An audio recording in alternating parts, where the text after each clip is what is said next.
రేయ్ ఏమైందిరా ఒకడు కూర్చొని ఆడుస్తున్నావా? ఇన్స్టాగ్రామ్ లో ఒక అమ్మాయి పరిచయం అయింది మామ. 3 నెలలుగా సిన్సియర్ గా లవ్ చేసి ఇప్పుడు ఆ అమ్మాయి వదిలేసి బ్రేకప్ చెప్పేసి వెళ్ళిపోయింది మామ. ఒరే నాకు తెలియకుండా ఎప్పుడు వచ్చేసాను. అసలు ఏ టైంలో మాట్లాడుకున్నారు మీరా?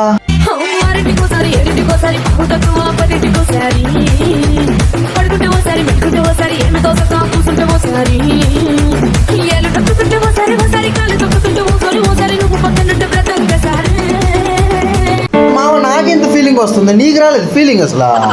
చెప్తా విను మామ. వచ్చి వచ్చి చెప్పేస్తుండాలి ఫీలింగ్స్ వచ్చిండాయి ఫీలింగ్స్ వచ్చి చెప్పేస్తుండాలి ఫీలింగ్స్